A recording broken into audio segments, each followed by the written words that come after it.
ఎలక్షన్లలో నేను మస్తుగా చూసిన 50 ఇళ్లలో పార్టీలు గెలితే ఓడతాయి.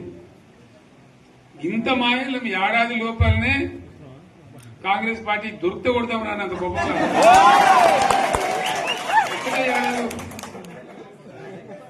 ఇంకా వాళ్ళ పొంద తెలివికి నిన్న వారి పార్టీడే మంది పెట్టలు అదేందో పోలింగ్ పెట్టిన వాడు చూసారా మీరు? ఆ పోలింగ్ పెడితే 70% మనకు వచ్చింది, 30% మనకి. వాడు పెట్టింది మనం పెట్టింది కాదు. 75 ఇది పరిస్థితి. అదే నేను ఏమంటున్నా అంటే ఫామ్ హౌస్ అంటే ఏముంటది, వారి ఉంటది, మాకు ఉంటది, అల్లం ఉంటది. కాంగ్రెస్ వాళ్ళు ఎంత మనిషి చేస్తే పారబడి తవ్వచ్చు కూడా లంగత దీన్ని ఫామ్ హౌస్ అని మనం బదనాం చేసి అంతే కదా. నేను ఏమంటున్నా అంటే అన్ని మబ్బులు వీడిపోయినట్టు ప్రజలకు అన్ని తెలిసిపోతున్నాయి. మంచి ఏంది, చెడ్డ ఏంది, ఏం జరిగింది అన్ని ఇంకా ఘోరమైందని చెప్తున్నా. వీళ్ళ తెలియదక్కతనానికి ఏమైంది? నిన్న మొన్న రిపోర్ట్ వచ్చింది. Comptroller and auditor general of India అని కాగ్ అంటారు దాన్ని. కాగ్ రిపోర్ట్ వచ్చింది.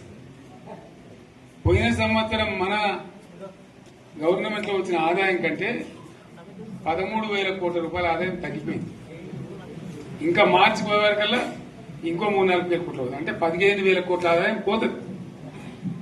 మన గవర్నమెంట్ ఉన్నప్పుడు ప్రతి ఏడాది 15,000 కోట్లు పెంచుకుంటూ పోయినండి, చెప్పేసుకుంటూ పోయింది. ఏడాది 10 నుంచి 15,000 కోట్ల ఆదాయం పెరిగేది మన టైంలో. అంత జాగ్రత్తగా మనం వ్యవహారం చేస్తాం. ఇలా ఉల్టా 15,000 కోట్లు పడిపోయింది. ఇంకా వాడేమిస్తాడుగా, ఇంకా ఇస్తారా? ఇంకో 4-5 నెలలైతే జీతాలే కష్టమైంది ఉంటుంది. అందరికి పెండింగ్ పెట్టి రిటైర్ అయిన దొత్తలు పైసలు మీరు చూస్తారు కదా పేపర్లలో. సో ఆ విధంగా రాష్ట్ర ఆర్థిక పరిస్థితిని కూడా దివాలా తీయించారు. వాళ్ళతోనేం కాదు, 100కు 100% ఇప్పటికే ప్రజల నిర్ణయానికి వచ్చిండ్రు. డెఫినెట్ గా రాబోయే గవర్నమెంట్ మనదే అని అనుమానం కూడా అవసరం లేదు. ప్రాజెక్టు చెరువు కింద నీళ్లు తీసుకుంటే బంద్ చేసినాం, నీటి తీరువ రద్దు చేసినాం. అట్లా ఎన్నో సదుపాయాలు చేసుకున్నాం. రైతులు బాగా జరుగుతుండే. అప్పుడప్పుడు ఏమవుతుంది, కొన్ని దుష్ట దినాలు వస్తాయి, చెడు గడియలు వస్తాయి. మన వాళ్ళు కూడా అలవోకగా ఓట్లేసారు. మీరు గొప్పలో మీరు మాణిక్యరావుని గెలిపించారు.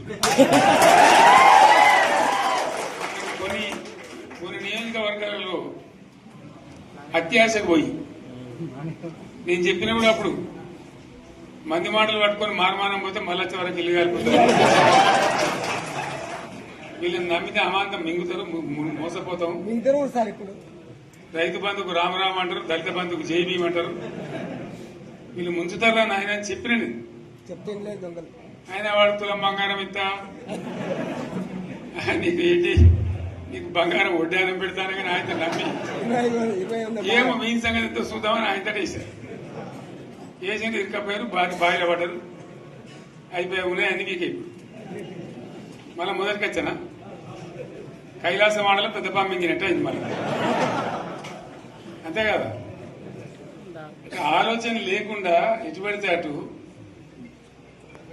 ఎవడో ఏదో చెప్తే నమ్మి ఓట్లేస్తే ఏమైంది అనేది ఒక మంచి గుణపాఠం ఇది తెలంగాణ. గ్యారంటీగా మంచిగా సంసారం జరుగుతుంది. జర తువ్వకొచ్చినాం, రైతులు ఇంత ముఖం తెలివైతుంది, ఇంత బాకీలు కట్టుకుంటుండ్రి. ఎంతో మంది పాపం సిటీలు వేసుకుంటారు, ఏదో వేసుకుంటారు. రైతు బంధు పైసలు పడితే ఎంత సంతోషం ఉంటుండే. ఆయన మీద గంగలు గడిచిపోయింది. ఇప్పుడు వాడు ఇతడో ఏడో భగవంతుని కనుక ఇచ్చినా కూడా మోసం. ఏదో మళ్ళీ ఎలక్షన్ కోసం దానికోసం చేస్తారు తప్ప కడుపు నిండా ప్రేమను ఇచ్చేది ఇట్లే ఉంటుందా? సర్పంచ్ ఎలక్షన్ పెట్టింది సార్. మనం ఉన్నప్పుడు కరోనా వచ్చింది. కరోనా వస్తే కూడా నేను రైతు బంధు ఆపలే. కరోనా వచ్చి రాష్ట్రానికి రూపాయి ఆదాయం రాకపోయినా 4-5 మంచి స్కీములు తెచ్చి ఇవాళ కాపాడుకున్నాం. గౌరవంగా బతికింది రైతులు. ధీమా వచ్చినండి. రైతు బీమా పెడితే ఎంతమందికి సాయం జరిగింది? గుంట భూములను కూడా మంచిగా సాయం జరిగింది. చిన్న రైతు కూడా సాయం జరిగింది.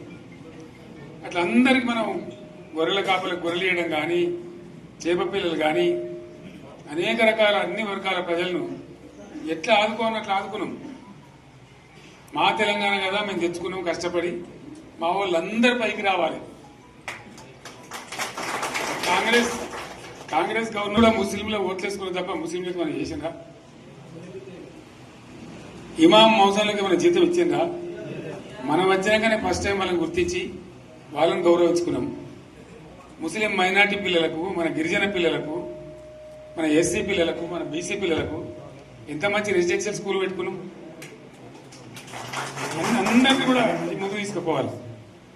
ఇవాళ మన కళ్ళ ముందని నాకు బాధ కలిగేది ఏంటంటే, చిన్న వర్గాల ప్రజలు కాన్వెంట్ స్కూళ్ళలో చదివించలేరు, వాళ్ళ పిల్లలు కూడా బాగా చదవాలని చెప్పి ఎస్సీలకు, బీసీ, మన మైనార్టీ సోదరులకు గురుకుల పాఠశాలలు పెట్టారు. అద్భుతమైన చదువు చదువుకునే వాళ్ళు. ఇవాళ మొత్తం రోజు బడి పిల్లలు విషాహారము, కడుపు నొచ్చుడు, బాధపడు, పురుగులు అన్నం పెట్టుడు, పిల్లలు వెళ్ళిపోతున్నారు. ఆ స్కూళ్ళ నుంచి ఇళ్ళకి వెళ్ళిపోతున్నారు. తల్లిదండ్రులు కూడా భయపడి తీసుకుపోతున్నారు. ఏం ఘోరం ఇది నాకు అర్థం కాదు. మళ్ళీ ఇది చేసిన కూడా ఇప్పుడు మళ్ళీ అదే కాంగ్రెస్ పార్టీ అంతేనా? మళ్ళా పాత కాంగ్రెస్ మోపైంది, మళ్ళా కరెంట్ కోతలు మోపైనాయి. వెనకాలం ఇంకేం గతి అవుతుందో మార్చి చెప్పి ఏమవుతుందో. ఇంకా కరెంటు కోతలు మోపైనాయి, మంచినీళ్ళు సరికొత్తలు, అడిగే నాతులు లేడు. ఎవడన్నా గట్టిగా నిలదీసినట్టు వాడిని పోలీసు నిలబట్టేయడం. ఇదేనా రాజ్యం? ఇట్లా ఉండదా రాజ్యం? ఎందుకు వచ్చింది ఈ పరిస్థితి చెప్తా. నాకేం గుర్తులేదు.